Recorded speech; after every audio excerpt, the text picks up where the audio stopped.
না, এখন আমার এই বিষয়ে কিছু আমার বলার নাই। মানুষ নির্বাচিত করেছেন সাংসদ সম্মানীয় অভিজিৎ গাঙ্গুলিকে। তো এখন তিনি অনেক দিন এলাকায় দেখতে পাননি।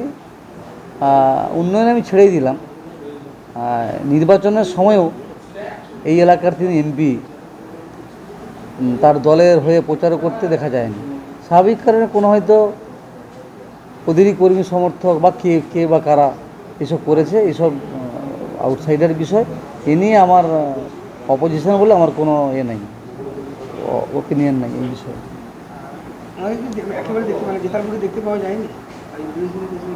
না, জেতার পর উনি কয়েকবার এসেছেন মিথ্যা প্রতিশ্রুতি দেওয়ার জন্য। রায়চক মনোহরপুর রাস্তা নিয়ে 15 দিনের মধ্যে হয়ে যাবে, জেলা পরিষদ ঘেরা হবে, এসব শুনেছি দুই একবার। তারপরে ওনাকে নজরে পড়েনি কোলার এলাকায়।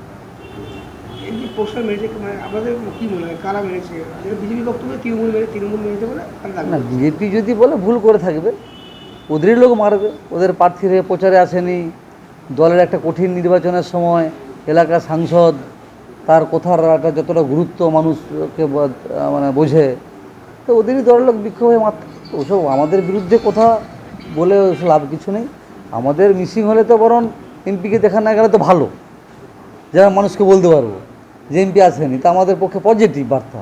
আমরা শুধু খামাখা ওইসব বিষয়ে মাথা ঘামানোর দরকার নেই। ওরাই করছে, ওরাই বলছে।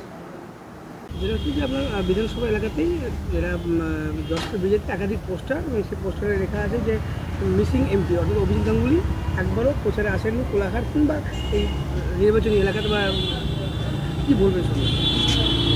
প্রধানমন্ত্রী মোদী যেদিন এসেছিলেন, ওনার মোদিজির পাশে বসেছিলেন শুভেন্দুদা, তার পাশে বসেছিলেন অভিজিৎ গঙ্গোপাধ্যায় আমাদের এমপি, এবং তার পাশের সিটেই বসেছিলাম আমি।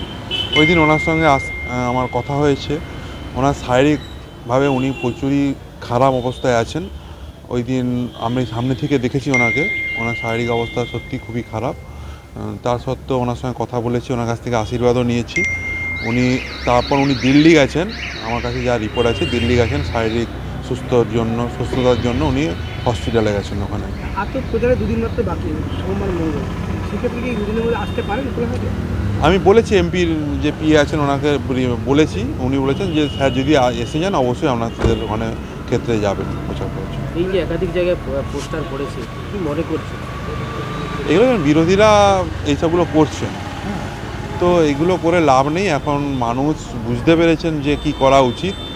পূর্ব পাঁশকুড়া বিধানসভা সহ টোটাল পশ্চিমবঙ্গের মানুষ বুঝে গেছেন কি করা উচিত, তো সেই পথেই এগোচ্ছেন মানুষ। তৃণমূল অভিযোগ করছে বিজেপির অ্যান্টি যারা লবি রয়েছে, যারা অন্য গোষ্ঠীর মানুষ, তারা এই জিনিসটাকেই পোস্টারটা ফেলেছে। তৃণমূল দাবি করছেন বিজেপির অন্য গোষ্ঠী তারা এই পোস্টার ফেলেছে।